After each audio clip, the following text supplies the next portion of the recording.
ಹಬ್ಬಕ್ಕೆ ಇನ್ನು 3 ದಿನ ಬಾಕಿ. ಆದರೆ ಬೆಂಗಳೂರಿನ ಮಾರುಕಟ್ಟೆಯಲ್ಲಿ ಮಾತ್ರ ಈಗಾಗಲೇ ಹಬ್ಬದ ಕಳೆ ಜೋರಾಗಿದೆ.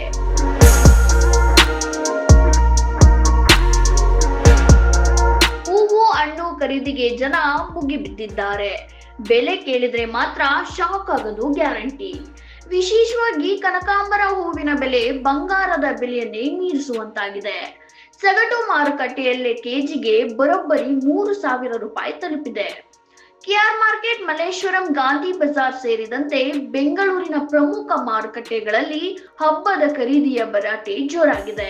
ಇನ್ನು ಯಾವ ಹೂವಿಗೆ ಎಷ್ಟು ರೇಟ್ ಅಂತ ನೋಡೋದಾದ್ರೆ, ಮಲ್ಲಿಗೆ ಕೆಜಿಗೆ 300ರಿಂದ 500 ರೂಪಾಯಿ, ಗುಲಾಬಿ 360ರಿಂದ 400, ಬಿಳಿ ಸೇವಂತಿಗೆ 300, ಸಂಪಿಗೆ 400 ರೂಪಾಯಿ. ಇನ್ನು ಸುಗಂಧರಾಜ 200, ಬಟನ್ಸ್ 200ರಿಂದ 300, ದವನ 200 ರೂಪಾಯಿ, ಸೇವಂತಿಗೆ 400, ಸಣ್ಣ ಡೈರೆ ಹೂವು 600 ರೂಪಾಯಿ ತಲುಪಿದೆ. ಜೋಡಿ ತಾವರೆ ಹೂವು 60ರಿಂದ 100 ರೂಪಾಯಿ, ಡೈರೆ ಹೂವು ಜೋಡಿಗೆ 40ರಿಂದ 50 ರೂಪಾಯಿ ಇದೆ. ಹೂವಿನ ಜೊತೆ ಹಣ್ಣಿನ ಬೆಲೆಯೂ ಏರಿಕೆಯಾಗಿದೆ. ಸೇಬು 150ರಿಂದ 250, ಮೂಸಂಬಿ 60ರಿಂದ 70, ಮರಸೇಬು 160, ದಾಳಿಂಬೆ 200 ರೂಪಾಯಿ, ಪಚ್ಚೆ ಬಾಳೆ 50, ಏಲಕ್ಕಿ ಬಾಳೆ 100ರಿಂದ 120, ಅನಾನಸ್ ಜೋಡಿ 80ರಿಂದ 100 ರೂಪಾಯಿ. ಆದ್ರೆ ಇಲ್ಲಿ ಒಂದು ಗುಡ್ ನ್ಯೂಸ್ ಸಹ ಇದೆ.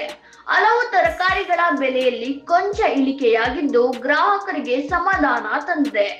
ಬೀನ್ಸ್ 80, ಕ್ಯಾರೆಟ್ 80, ನವಿಲುಕೋಸು 40, ಸೀಮೆ ಬದನೆಕಾಯಿ 40 ರೂಪಾಯಿ ಇದೆ. ಇನ್ನು ಈ ಬಾರಿ ಮಾರುಕಟ್ಟೆಯಲ್ಲಿ ಮತ್ತೊಂದು ಟ್ರೆಂಡ್ ಜೋರಾಗಿದೆ. ಅದೇ ರೆಡಿಮೇಡ್ ಲಕ್ಷ್ಮಿಯರು. ಲಕ್ಷ್ಮೀ ದೇವಿಯ ಮೂರ್ತಿಗೆ ಸೀರೆ ಉಡಿಸಿ ಆಭರಣ ಹಾಕಿ ಮನೆಯಲ್ಲಿ ಅಲಂಕರಿಸುವ ಬದಲು ಈಗಾಗಲೇ ಸಂಪೂರ್ಣವಾಗಿ ಅಲಂಕರಿಸಿರುವ ರೆಡಿಮೇಡ್ ಲಕ್ಷ್ಮಿ ಮೂರ್ತಿಗೆ ಜನ ಹೆಚ್ಚು ಆಸಕ್ತಿ ತೋರಿಸುತ್ತಿದ್ದಾರೆ. ವಿನ್ಯಾಸ ಮತ್ತು ಎತ್ತರಕ್ಕೆ ಅನುಗುಣವಾಗಿ ಈ ರೆಡಿಮೇಡ್ ಲಕ್ಷ್ಮಿಯರು 2,000ರಿಂದ 8,000 ರೂಪಾಯಿವರೆಗೆ ಇದೆ. ಒಟ್ನಲ್ಲಿ ಮಹಾಲಕ್ಷ್ಮಿ ಹಬ್ಬದ ಸಂಭ್ರಮ ಜೋರಾಗಿದ್ದು ಖರೀದಿ ಭರಾಟೆಯು ಜೋರಾಗಿದೆ.